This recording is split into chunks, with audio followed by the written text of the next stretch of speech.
दोस्तों नमस्कार, colonel Ajay CO Ajay astromoney group first global astro finance digital channel से आपसे मुखातिब होता हूं। आज 19 अगस्त सन 2023। दोस्तों, खरीफ की प्रमुख फसलों में से एक दलहन के अंदर बिजाई लगातार घट रही है और इसमें विशेषकर तुअर और उड़द के ऊपर चिंताजनक बातें सामने आ रही हैं, क्योंकि लगातार बिजाई में कमी और बरसात की कमी से तिलहन लगातार पिछड़ रही है। क्या कहना है सरकार का, जानिए पूरी रिपोर्ट विस्तार से। दोस्तों, कृषि मंत्रालय द्वारा जारी आंकड़ों के अनुसार अगस्त में यानी आईएमडी के पूर्वानुमान के अनुसार बारिश की कमी जारी रहने के कारण दालों की बुआई में लगातार गिरावट आ रही है। साल दर साल यानी ईयर ऑन ईयर 18 अगस्त तक दालों का कुल बोया गया क्षेत्रफल 9.16% से कम है, जो पिछले साल की दलहनी खेती का कुल क्षेत्रफल 11.6% तक गिर गया था।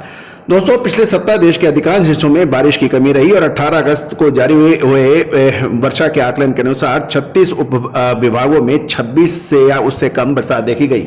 यदि आपको याद होगा, हमने लगातार अपडेट और विश्लेषण आपको दिए थे कि अगस्त महीने के अंदर बारिश कमी हो सकती है, जबकि जुलाई के अंदर औसत से अधिक बरसात होने की संभावना है। दोस्तों, गौरतलब है कि जुलाई में 13% अधिक बरसात होने के समाचार है, जब तक 1 से 17 अगस्त के अनुसार सरकारी आंकड़ों के अनुसार 36% औसत से कम बरसात होने के समाचार मिल रहे हैं। दोस्तों, इसके अंदर सबसे यदि हम देखें कि बिहार के अंदर 38 में से 31 जिलों में कम बरसात के समाचार हैं। केरल में 14 जिलों में बरसात की कमी है। झारखंड के अंदर लगभग 24 जिलों में बरसात की कमी बताई जा रही है। उत्तर प्रदेश के अंदर 75 में से 46 जिले बरसात की कमी से जूझ रहे हैं।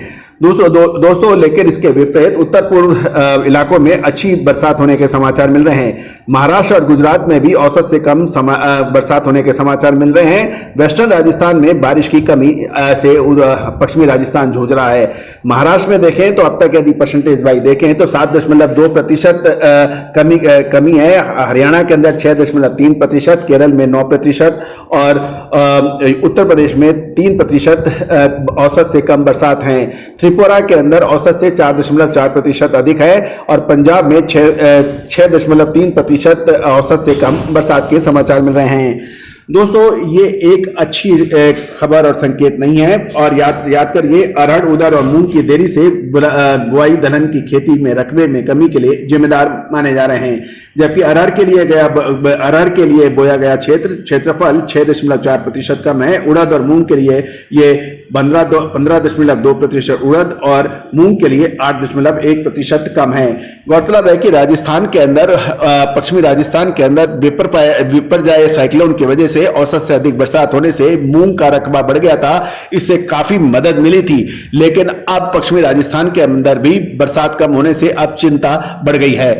हाल में ही अरहर की खुदरा कीमतों में शानदार बढ़त देखी गई है और उपभोक्ता मामलों के विभाग की यदि हम वेबसाइट पे देखें और उनके उपलब्ध आंकड़ों पे देखें तो साल दर साल उसकी कीमतों में लगातार बढ़ोतरी हो रही है और इसकी कीमतों में 32% की बढ़ोतरी ऑलरेडी दर्ज हो चुकी है।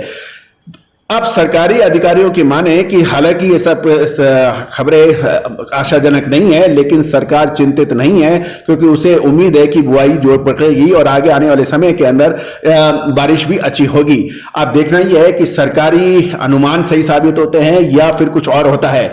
मानसून में देरी के कारण इस बार दलहन की बुआई देर से शुरू हुई और उम्मीद है कि अगले महीने बुआई के क्षेत्र में वृद्धि देखने को मिलेगी, ऐसा सरकार का मानना है। तुअर की कमी को भरपाई करने के लिए दालों की कीमतों में वृद्धि को और कम करने के लिए सरकार हर संभव प्रयास कर रही है। सरकार ने 18 जुलाई को भारत दाल ब्रांड नाम से 60 रुपए प्रति किलोग्राम की दर से सब्सिडी देने वाली चने दाल की बिक्री शुरू की थी।